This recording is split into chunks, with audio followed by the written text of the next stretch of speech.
Compañeros, buenos días, tengan todos ustedes, bienvenidos al espacio de entrevistas. Estamos transmitiendo aquí desde las instalaciones de la sección 18 por Radio, TV, Video, sección 18, Michoacán. Bienvenidos al espacio. Y uno de los aspectos más importantes dentro de la jornada de lucha magisterial de los trabajadores, de los padres de familia, de los mismos alumnos, de las comunidades en sí, conjuntados todos en ese proceso de lucha. Entonces es precisamente el aspecto de los amparos, y para que nos desglose la información, pues aquí tenemos al encargado, el licenciado Félix Lobato. Bienvenidos, buenos días. Profe, buenos días. Primero, gracias por la oportunidad de poder explicarle a los compañeros en qué consiste todo este proceso legal que hoy viene afectando a los trabajadores de la educación y a los padres de familia y al pueblo en general, que por más que se intenta decir que es una reforma de carácter educativa y que va a mejorar la calidad de la educación, nosotros hemos demostrado en muchos espacios que es una reforma de corte laboral y que atenta contra los derechos de los trabajadores, pero atenta también con la gratuidad de la educación y el asunto de la privatización de la educación.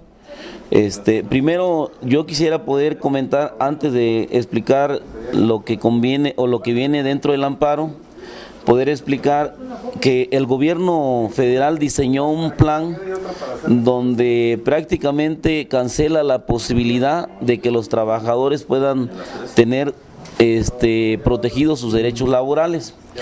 Nosotros le llamamos, por ponerle un nombre, cerco legal o normativo para privatizar la educación y los derechos laborales. Queremos informar que desde el 2002 el presidente Fox intentó privatizar a través del paquete de reformas estructurales, no tuvo resultados. La lucha de los trabajadores a nivel nacional creo que fue suficiente. Entonces, con el presidente de la República anterior, con Felipe Calderón, lo que hicieron fue, primero modificaron la ley del ISSSTE. En la ley del ISSSTE, gracias a la movilización de los trabajadores y al amparo, pudimos recuperar el 10º transitorio, donde se garantiza la pensión del 100% y donde se garantiza que a través de esa vía el esposo, la esposa o los hijos sigan gozando de esa prestación en la pérdida del trabajador. Y lo que se planteaba en esa reforma, que hoy es ley, es que todos los trabajadores nos quedáramos en el régimen de cuentas individuales. Se hizo una campaña millonaria para decir que el régimen de cuentas individuales traía muchos beneficios. Lo que hoy encontramos que primero se le entregó todo este fondo de pensión, de jubilación a los bancos, a la iniciativa privada, donde la que cobra más barato es el 25%. Y uno de los requisitos, aparte de varios, uno de los requisitos es que el trabajador, para poder tener derechos a pensión, ocupa tener 1,5 millones ahorrado en su cuenta individual, o en su defecto ocupa tener 60 años de edad. Si tiene menos, el trabajador pues prácticamente se queda sin nada hasta que no lo cumpla. Entonces ahí la mentira de que le iban a dar varios millones de pesos pues prácticamente quedó rebasada. Hoy los compañeros que escogieron esa vía se encuentran en la indefensión. Ese fue el primero, pero ahí le vamos a mencionar dos aspectos que viene contemplado en la reforma educativa, que los trabajadores le afecta en cuestión de la atención médica. Un compañero que tiene una enfermedad crónica degenerativa, de la que sea, lo más que puede tener derecho a incapacidad son 65 días. Entonces, si el trabajador rebasa el número de días, prácticamente le aplican la ley del ISSSTE y le viene el 50% del salario. Y si no tiene condiciones de seguir laborando porque sigue enfermo, pues viene el despido. ¿Qué le puede salvar ahí? Que tenga más de 15 años. Si tiene menos de 15 años, le dan un finiquito, y entonces el trabajador enfermo y sin atención médica, pues prácticamente es la muerte. Eso creo que es importante señalarlo, porque en las leyes reglamentarias el trabajador que se ausente por más de 3 días también le despiden. Entonces, si estás enfermo y llevas las incapacidades, te aplican la ley, y si faltas por otra vía también te la aplican. Entonces prácticamente no le dan ninguna posibilidad, ni enfermo ni sano. Esto lo planteo que fue el primer golpe que le dieron a los trabajadores. El segundo golpe que nosotros consideramos que atenta contra los trabajadores es la modificación que le hacen al artículo 123 en el apartado A, donde prácticamente legalizaron los contratos temporales, lo que llamamos la terciarización o el outsourcing. O sea, legalizan esto.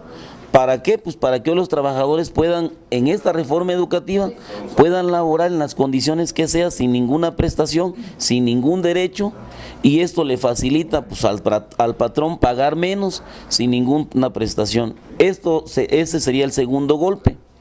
El tercer ¿Ya no hay golpe, contrato base ahí? Ya no hay contrato base para ese tipo de trabajadores. Ahí únicamente es trabajo pagado, trabajo pagado, salario pagado. Es únicamente, o sea, lo que es la atención médica y otras prestaciones no la hay. Que de hecho en la vía de los hechos ya se viene operando. Nosotros en el Estado tenemos compañeros eventuales y que están en esa condición. Entonces, el tercer golpe que se asesta a los trabajadores de la educación y al pueblo, pues fueron lo que ayer acaban de aprobar, lo que fue la reforma hacendaria. No queremos mencionar eso, pero nada más queremos mencionar un punto. En la reforma hacendaria, el día de ayer aprobaron la centralización del recurso educativo. ¿Qué significa? Todo lo que está en el ramo 33. Hoy nuevamente lo centraliza el Estado. Entonces el municipio, el Estado van a depender de que el recurso lo mande la Federación, y ahí está el salario de los maestros. Entonces ayer lo aprobaron y entonces eso lo ven como un logro cuando ya se había dado la descentralización, y nuevamente vuelven a centralizar el poder en el gobierno federal para el gasto educativo. El otro, nosotros creo que con la vía o la lucha legal logramos recuperar el asunto de las pensiones, pues a través del amparo. Entonces, para que los trabajadores no tuviéramos posibilidad de ampararnos, lo que acaban de modificar en el mes de abril fue la ley de amparo. Y entonces le privan al trabajador o al pueblo de ampararse contra reformas constitucionales. O sea, hablamos de la Cámara de Diputados, del mismo presidente de la República. O sea, no nos podemos amparar. Entonces, se cierra completamente el cerco para que los trabajadores. Hoy modificaron el tercero y el 73 y lo elevan a rango constitucional. Esto elevado a rango constitucional tiene una implicación, porque hoy los derechos de los trabajadores, si no se aplica la normatividad, pues prácticamente los trabajadores están despedidos. Como lo señala una de las leyes, el trabajador que se niegue a hacer el examen, inmediatamente se da por terminada la relación laboral. Entonces, eso tiene una implicación en rango constitucional. Lo que me preocupa a mí es que los medios de comunicación, los controlados por el Estado, lo que informan es que hay una desinformación en los trabajadores y que la ley no dice eso. Yo le digo, bueno, pues habría que comparar en qué ley están revisando, porque las que conocemos dicen eso, y eso tiene una implicación directa. Entonces, para ser concreto, hoy la relación que antes teníamos una relación contractual, prácticamente con las 3 leyes reglamentarias se convierte en una relación administrativa, porque únicamente depende el examen para poder mantenerse en el empleo. Y entonces todos los derechos constitucionales que vienen desde 1917 o atrás, pues ahí quedan cancelados. Entonces eso creo que es la parte del cerco. Ya entrando con las 3 leyes reglamentarias, lo que nosotros vemos primero, en el asunto del Instituto Nacional de Evaluación, le dan un carácter regulador de todo el sistema educativo. O sea, el instituto va a controlar el salario, va a controlar el presupuesto educativo, va a controlar los planes y programas. Entonces, el instituto se pone por encima de la misma Secretaría de Educación, y luego le dan una personalidad jurídica para poder aplicar una evaluación, y quien no la apruebe, pues prácticamente lo despiden. El trabajador puede recurrir a alguna instancia federal, a conciliación y arbitraje, a demandar, pero como la reforma laboral también se modificó, pues al trabajador lo van a llevar en un proceso largo en la demanda, y al final en la reforma laboral lo que se plantea es que le pagan salarios caídos de 1 año. O sea, todo está articulado. Ya no procede la impugnación. Pues ahí que prácticamente ya no hay impugnación, tiene que demandar. El trabajador tendría que contratar a un abogado laborista para que le lleve el proceso, y la demanda sería de carácter federal. Particular. Entonces, y pagar. Así es. Entonces, ¿qué sentido tiene el sindicato? ¿Qué sentido? No tiene ninguno, porque entonces hoy sería una relación entre el demandante con el que aplica la norma. En este caso, pues ahí vamos a ver ahorita más adelante quién va a aplicar la norma. Entonces, ahí vemos peligroso que el instituto se va a encargar de la rectoría de la educación. El instituto, ¿con quién va a acordar? Porque vienen ahí algunos convenios. Menciona que el instituto va a tener acuerdos con organismos nacionales y con organismos internacionales. ¿Quiénes son los organismos nacionales? Mexicanos primero. ¿Quiénes son los organismos internacionales? La OCDE. Entonces, ¿qué significa esto? Que ellos son los que van a tener la rectoría de la educación, así es, y los trabajadores, pues bien, y esto es lo que va a hacer el instituto. Entonces, a nosotros nos preocupa porque este es el proceso que prácticamente cancela la posibilidad de que los trabajadores tengamos alguna oportunidad diferente. Esto en grandes rasgos del instituto. En la Ley General de Educación vamos a encontrar 3 aspectos importantes. Primero, en la Ley General de Educación lo que se legaliza son lo que ya venían trabajando como los consejos de participación. Los consejos de participación, el diseño que van a trabajar es que va a haber un consejo de participación de la escuela municipal, estatal y nacional. Y en los 3 últimos, en el regional, estatal y nacional, en los 3 últimos es donde van a participar nuevamente los empresarios, la iniciativa privada, y ellos van a poder opinar sobre el sistema educativo, pero también van a vigilar el proceso de evaluación. Significa que ellos van a ser los fiscales de los trabajadores de la educación. Entonces ahí lo vemos prácticamente delicado. Ahí también legalizan el asunto de elevar a rango constitucional lo que son las aportaciones de los padres de familia. Hoy plantea que bajo el liderazgo del director, los alumnos, los padres de familia y todo mundo se tiene que encargar del gasto educativo, del mantenimiento, del financiamiento de lo que requiera la escuela. Y entonces, pues eso es privatizar la educación. Claro. Ahí mismo encontramos un punto central. Nosotros decimos, los compañeros de personal de apoyo en la Ley General de Educación venían contemplados, todos los administrativos, y hoy si revisamos la Ley General de Educación no aparecen. ¿Qué significa? Que si no hay ninguna relación o un marco legal que los proteja, pues seguramente los van a meter en otra situación donde no tengan ninguna protección. Si revisamos las 3 leyes reglamentarias, los compañeros administrativos no aparecen. Entonces, esto viene planteado en la Ley General de Educación. Ahora, y la otra, la más agresiva, que creo que todos dicen que hoy va a haber programas de estímulos, pero la más agresiva creemos que es la ley del servicio profesional docente. En la ley del servicio profesional docente vamos a encontrar que lo único que regula la relación laboral de los trabajadores es la evaluación. Para los compañeros de nuevo ingreso, pasas el examen y puedes tener un empleo. Entonces, en los muchachos de nuevo ingreso, la ley dice que del 2013 o a partir de la publicación hasta el 2015 van a ser los únicos procesos que va a haber para ellos. Entonces, si son los únicos procesos que va a haber, significa que todo el compañero que se jubile, esas plazas se congelan. Allá hay 2 problemas. Uno, los compañeros se jubilan y ¿quién va a venir a cubrir ese espacio? Porque los grupos van a quedar solos. ¿Y qué significa? Que lo que van a intentar es la fusión de grupos. Entonces, la interrogante que nos hacemos es, si hoy con grupos reducidos la calidad educativa no se mejora, hoy con grupos mayores pues la calidad educativa va a ser peor. O sea, es una reflexión incluso que muy simple, que no entendemos dónde se manifiesta la calidad educativa. Pero además, ¿qué significa? Que en vez de invertir la educación, hoy se reduce el gasto de educación.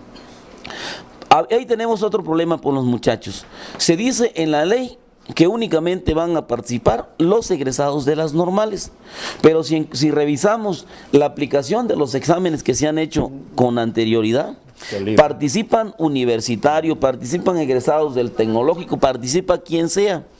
Lo grave es que los exámenes que han realizado están fundamentados en lo que es liderazgo y gestión.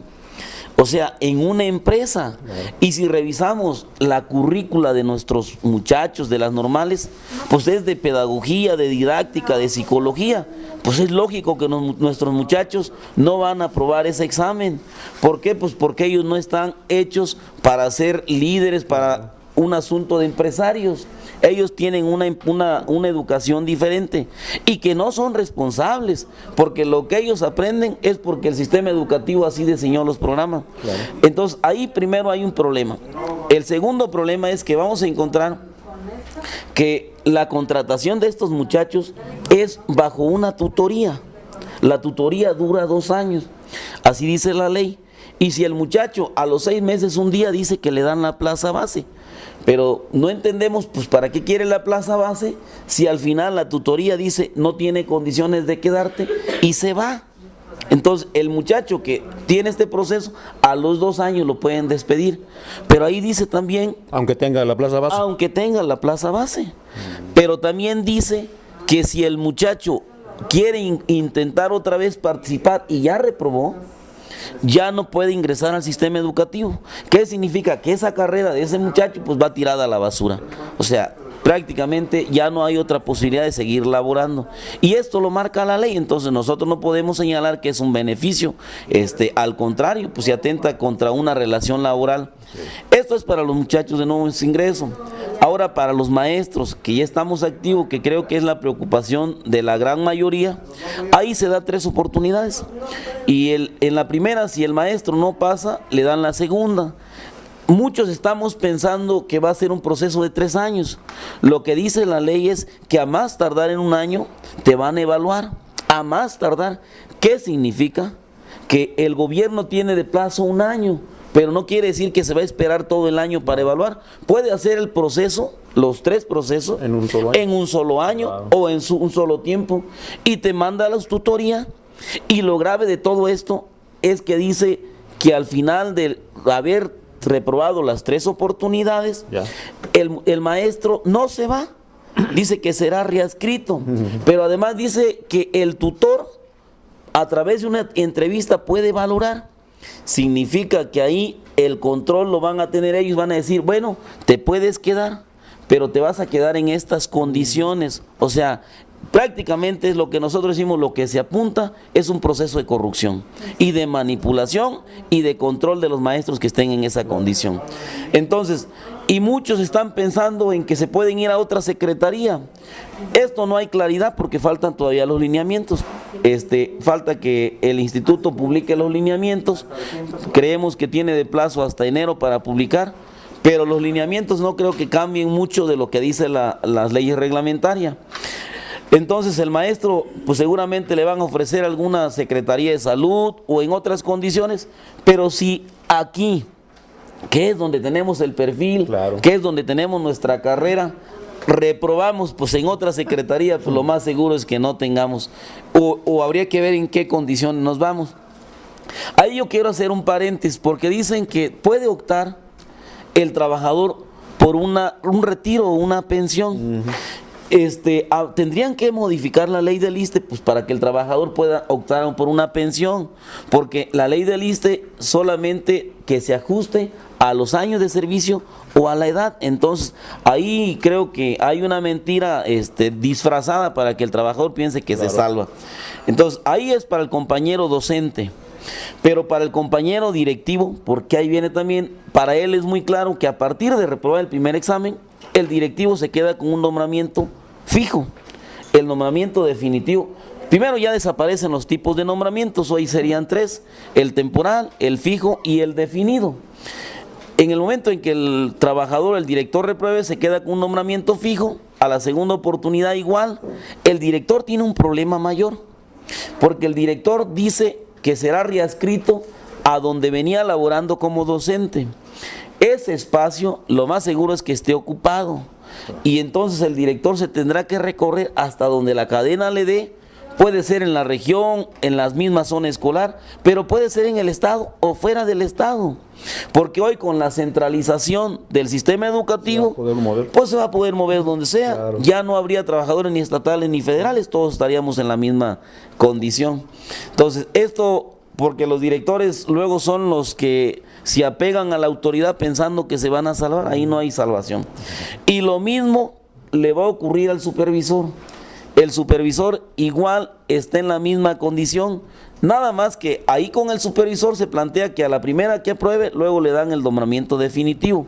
Y al supervisor lo van a evaluar cada 4 años y a nosotros nos van a evaluar cada 3. Significa que si llegan a convenir con los supervisores, pues ellos van a ser los instrumentos ejecutorios de aplicar.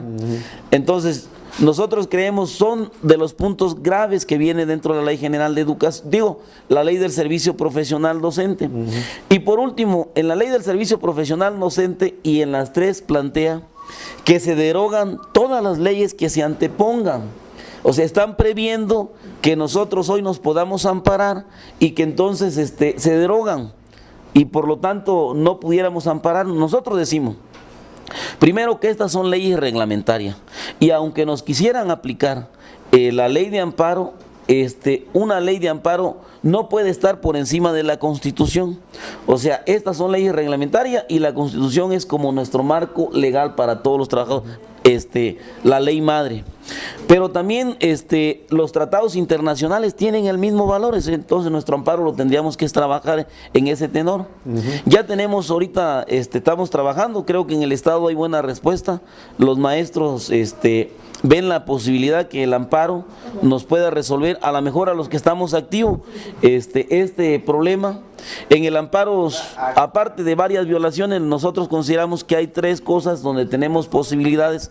Primero, las garantías individuales, hoy derechos fundamentales, hoy creo que la Constitución nos las garantiza y entonces sobre eso nos acogeríamos en el primero, nos acogeríamos en el artículo 14, donde nosotros planteamos que las leyes no pueden ser retroactivas.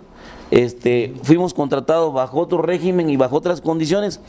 Y el 123, en el 123 vienen 2 asuntos bien concretos, no en la ley general, no en la ley de la reforma educativa laboral, no, en el 123 se garantiza, primero, para que a un trabajador lo despidan tiene que llevarse un proceso legal. El trabajador debió haber incurrido en varias irregularidades, haberle aplicado un proceso administrativo, invitaciones al trabajo, y ahora sí, si no cumplió con todo eso, al trabajador lo pueden despedir, pero no a través de un examen. Entonces nosotros decimos que hoy se violenta el 123, pero también se violenta en el 123 el derecho escalafonario. O sea, para las promociones, un trabajador en la ley, en el 123 se garantiza que es la actualización, es la preparación, es la antigüedad, o sea, y eso viene fundamentado en los derechos del 123. Entonces, nosotros sobre eso creemos que tiene que caminar nuestro amparo. Ahí también mencionamos el reglamento de las condiciones generales. Vienen otras prestaciones diferentes que violentan hoy estas 3 leyes reglamentarias. Y estamos trabajando todo este cerco pues para que el pueblo efectivamente quede claro. Y en el asunto particular con los padres de familia, porque se ha dicho que ¿en qué afecta a los padres de familia? ¿De qué se preocupan? Nosotros decimos, si revisamos cómo quedó el tercero lo fundamentan la palabra de la calidad en 2 aspectos. Para la calidad del gobierno está fundamentado en el rendimiento de los alumnos y en el rendimiento de los maestros. O sea, ¿qué significa esto? Que para tener buena calidad educativa en México ocupamos que los alumnos salgan bien en el examen y los maestros también. O sea, no se habla de toda la mala calidad de los contenidos, no se habla de la mala alimentación de los alumnos, de las condiciones de las escuelas, de infraestructura, no se habla de todo el deterioro que tiene el sistema educativo. Programas, nada. La parte pedagógica, nada. Nada más en esos 2 aspectos. ¿Qué significa? Que los alumnos sepan hacer un examen y contestarlo. Si contestan bien el examen, son buenos alumnos. Si contestan mal, son malos alumnos. O sea, prácticamente somos todos los que somos docentes, conocemos que el proceso educativo requiere muchas cosas, requiere primero condiciones apropiadas para los alumnos, requiere una buena metodología, buenos contenidos, es un proceso completo y hoy lo quiere fundamentar. Entonces yo creo que a los padres de familia debe quedar claro que esto, en vez de mejorar las condiciones, empeora. Pero ahorita hay una situación grave y que en algunos estados ya se viene aplicando. Ya en algunos estados, por eso vemos la rebelión de padres de familia. En algunos estados ya el asunto de la luz, el asunto del agua, el asunto de las necesidades de las escuelas, lo tiene que pagar el padre. Entonces, lo que viene en el 73 y lo que viene en la Ley General de Educación, en la vía de los hechos ya lo están aplicando. Entonces, el gasto educativo ya corre también a cuenta de los padres. Entonces, más o menos es como está la situación del marco, y yo creo que pues habría que ver cómo lo enfrentamos. Claro que sí. Compañeros, ahí está la información. Entonces, platicábamos con el encargado de acomodar precisamente los amparos y el número, y nos manifiesta que van más de 25,000. Sí, llevamos, creo que buena respuesta a los compañeros. Faltan algunas regiones. Hoy estamos en la idea de poder cerrar lo que vamos a entregar el lunes. O sea, cerrar hoy para poder trabajar el fin de semana. Y poder hacer una entrega, yo creo que le vamos a llegar a los 30,000, y en los días subsecuentes estaríamos trabajando otra recepción para poder entregar antes del 24. Tenemos de plazo legal el 24 antes de las 12 de la noche, entonces todo lo que llegue después lo vamos a entregar el 24. Igual, porque muchos pueden estar pensando que no tiene el mismo valor, nosotros decimos que es lo mismo. El plazo legal es ese. Lo único que queremos demostrarle al Estado que no somos un 5% de maestros que estamos inconformes, que somos la mayoría de los trabajadores de la educación del país, y que entonces, aunque algunos no salgan a la calle a la protesta, no significa que estén de acuerdo con la ley, porque luego miden o quieren hacer creer al pueblo que únicamente los que se manifiestan son los que están, y eso no es cierto. Hay una inconformidad grande, no más que algunos las condiciones pues para salir son diferentes. Pero ahí estamos, Willy. Muy amable, maestro. Un nombre completo, si está normal, por favor. Félix Pérez Lobato, encargados ahorita del área jurídica, de ahí de la región de Lázaro Cárdenas. Muy amable, maestro. Bueno, para Radio TV, sección 18, Michoacán, esta fue la información, compañeros, la entrevista muy importante para toda la comunidad educativa, padre de familia, alumnos mismos, los mismos compañeros maestros. Continuamos. Ahí estamos, Willy.